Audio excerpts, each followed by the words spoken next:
इयम् आकाशवाणी। सम्प्रति वार्ताः श्रूयन्ताम्। प्रवाचकः पुनीतत्रिपाठी।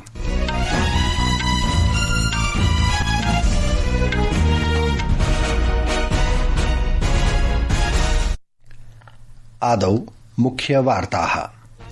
प्रधानमन्त्रिणा नरेन्द्रमोदिना 40,000,कोटिरूप्यकाणां विकासपरियोजनाः उद्घाटिताः, येषु पूर्णिया नगरस्य विमानस्थानकं बिहारस्य राष्ट्रिय मखाना बोर्ड इति च अन्तर्भवति। सर्वोच्च न्यायालयेन वक्फ विधिं स्थगयितुं निराकृतं, परञ्च 25,200 वक्फ संशोधन अधिनियमस्य कतिपयेषु प्रावधानेषु स्थगनं कृतम्। वित्तमन्त्री निर्मला सीतारमण इत्येषा अकथयत् यत् यदि आर्टिफिशियल इंटेलिजेंस AI द्रुतगत्या अग्रे गच्छति तर्हि नियमाः अपि समानरूपेण चलिष्यन्ति। अपि च यूनिफाइड पेमेंट इंटरफेस UPI उपयोक्तारः अधुना 24 होराभ्यन्तरे 10 लक्षरूप्यकाणां ग्राहकाः व्यापारिभ्यः आदानप्रदानं कर्तुं शक्नुवन्ति।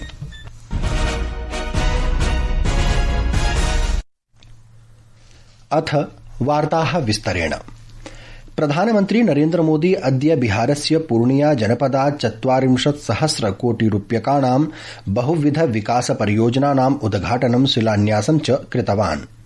जनपदस्य गुलाबबागस्य शीशाबाड़ी इत्यत्र जनसमूहं सम्बोधयन् प्रधानमन्त्री अवदत् यत् बिहारस्य जनानां जीवनं सुकरं कर्तुं डबल इंजन सर्वकारः निरन्तरं कार्यं कुर्वन्नस्तीति। बिहार के विकास के लिए करीब 40,000 करोड़ रुपया की परियोजनाओं का लोकार्पण और शिलान्यास हुआ है। रेल, एयरपोर्ट, बिजली, पानी से जुड़ी ये परियोजनाएं सीमांचल के सपनों को पूरा करने का माध्यम बनेगी। आज यहाँ 40,000 से ज्यादा लाभार्थियों को PM आवास योजना के तहत पक्का घर भी मिला है। इन 40,000 परिवारों के जीवन में आज एक नई शुरुआत हुई है। इतः पूर्वम् अद्य नवनिर्मितस्य पूर्णिया विमानस्थानकस्य उद्घाटने श्रीमोदी अवदत् यत् पूर्णिया इदानीं देशस्य विमानयानमानचित्रे आगतम्।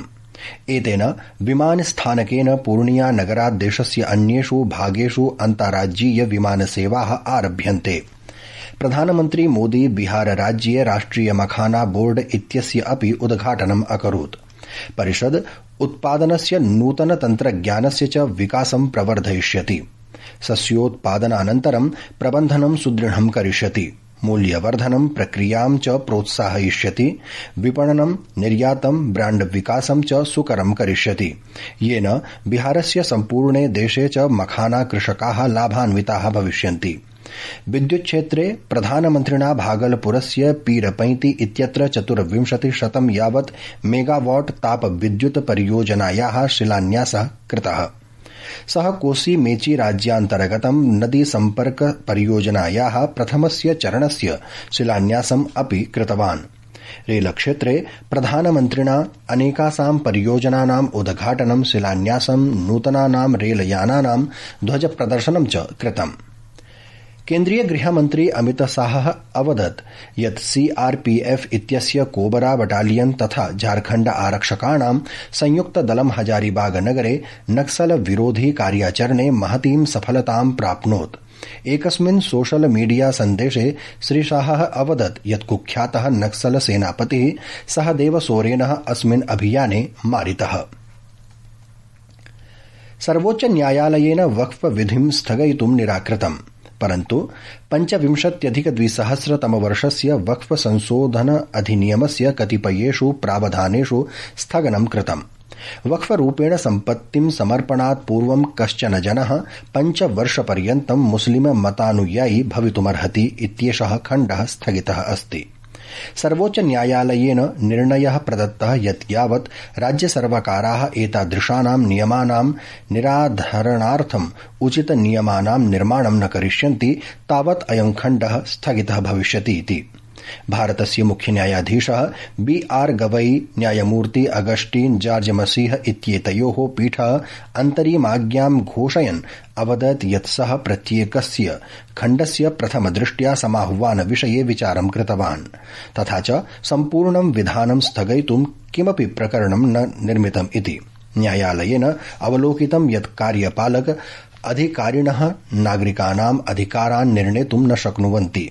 एतेन अधिकाराणां पृथक्करणस्य उल्लङ्घनं भविष्यति। न्यायालयेन एतादृशेषु विवादित सम्पत्तिषु तृतीयपक्षस्य अधिकारस्य निर्माणे अपि प्रतिबन्धः कृतः, यावत् न्यायाधिकरणे विषये निर्णयः न भवति। न्यायालयेन वक्फ संस्थासु मुस्लिमेतराणां समावेशनस्य उपबन्धम् अपि विचारितमस्ति। प्रियाः श्रोतारः, संस्कृतवार्तायाः संस्करणमिदम् इदानीम् आकाशवाणीतः प्रसार्यते। सममेव अयं कार्यक्रमः आकाशवाण्याः www.newsonair.gov.in वेबसाइट इत्यत्र अथ news on AIR mobile app इत्यत्र अपि उपलब्धो भविष्यति। अल्पसंख्यक कार्यमन्त्री किरेन रिजिजू वक्फ संशोधन विधेयकस्य विषये सर्वोच्च न्यायालयस्य निर्णयस्य स्वागतम् अकरोत्। इदं भारतस्य संसदीय लोकतन्त्रस्य दृढस्तम्भः इति अवोचत्। मुम्बईनगरे वार्ताहरैः सह वार्तालापं कुर्वन् श्री रिजिजू अवदत् यत् इतिहासस्य दीर्घतमस्य चर्चायाः अनन्तरं संसदा एतद् विधेयकं स्वीकृतमिति। तथा च एतत् सम्पूर्णं मुस्लिम समुदायान्, निर्धनान् मुस्लिम भ्रातॄन्, महिलानां च कृते लाभप्रदं भविष्यति इति दृढीकृतवान्। सुप्रीम कोर्ट ने वक्फ अमेंडमेंट एक्ट को पूरा सुनवाई करके जो आज ऑर्डर पास किया है, मैं इसका स्वागत करता हूं। वक्फ अमेंडमेंट एक्ट में जो प्रावधान है वो संपूर्ण रूप से पूरे मुस्लिम कौम के लिए फायदा पहुंचाने वाला है और वक्फ बोर्ड के माध्यम से जो कब्जा करते थे वो भी बंद हो जाएगा और वक्फ प्रॉपर्टी से जो भी फायदा होगा वो मुस्लिम महिलाओं के लिए, मुसलमानों में भी जो गरीब है उनके लिए काम आने वाला है। इतः पूर्वं श्री रिजिजू इत्यमुना मुम्बई विश्वविद्यालयस्य कलिना परिसरस्य रिक्थभाषायाः तथा सांस्कृतिक अध्ययनस्य उत्कृष्टता केन्द्रस्य शिलान्यास समारोहस्य अध्यक्षता कृता। वित्तमन्त्री निर्मला सीतारामन इत्येषा अकथयत् यत् यदि आर्टिफिशियल इंटेलिजेंस AI द्रुतगत्या अग्रे गच्छति तर्हि नियमाः अपि समानरूपेण चलिष्यन्ति। सा अद्य नवदिल्ल्यां विकसित भारतस्य तथा फ्रंटियर टेक रिपोजिटरी इत्येतयोः कृते AI इत्यस्य मार्गदर्शिकायाः विषये नीति आयोगस्य प्रतिवेदनस्य विमोचनावसरे एतत् प्रोक्तवती।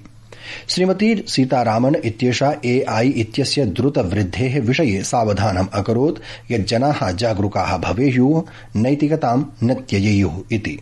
We need better cities to live, and therefore I'm very insistent that AI should help us give solutions for better city urban areas which exist and for newer urban centers that we may plan. We need to have a greater understanding that AI probably is capable of giving us in situ solutions without having to remove people from where they are, but give them the solutions which has been waiting for decades.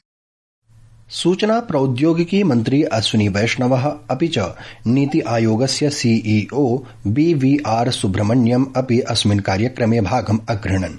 Shri वैष्णवः भविष्ये विद्यमानासु प्रौद्योगिकीषु निपुणतां प्राप्य प्रतिभा श्रृंखलायाः विकासस्य आवश्यकतायाः विषये अवधानं प्रदत्तवान्। अगले साल फरवरी में AI इम्पैक्ट समिट होगा। इसकी तैयारी के लिए नीति आयोग की तरफ से पूरे देश भर के सभी जिलों के साथ ग्राउंड लेवल पे जो काम हो रहा है, एग्रीकल्चर में, हेल्थ केयर में, एजुकेशन में, उसको लेके समागम किया गया और जो बेस्ट प्रैक्टिसेस हैं उनको सबके साथ शेयर किया गया। यूनिफाइड पेमेंट इंटरफेस UPI उपयोक्तारः अधुना 24 होराभ्यन्तरे 10 लक्ष रूप्यकाणां ग्राहकाः व्यापारिभ्यः आदानप्रदानं कर्तुं शक्नुवन्ति।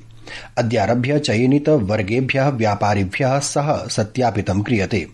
चयनित वर्गेषु P2M व्यवहाराणां कृते एक व्यवहारसीमा अपि 5 लक्ष रूप्यकाणि यावत् वर्धिता अस्ति। National payment corporation of India NPCI इत्यनेन गतमासे प्रसारिते प्रपत्रके सूचितं यत् प्रति व्यवहारस्य सीमा 5 लक्ष रूप्यकाणि यावत् वर्धिता अस्ति। बॉम्बे उच्च न्यायालयस्य मुख्य न्यायाधीशः चन्द्रशेखरः अद्य मुम्बई नगरस्य राजभवने महाराष्ट्रस्य राज्यपालत्वेन आचार्य देवव्रतं शपथग्रहणं कारितवान्। आचार्य देवव्रतः संस्कृत भाषायां शपथं स्वीकृतवान्। सः राज्यस्य 22तमः राज्यपालः अस्ति इति वार्ताः।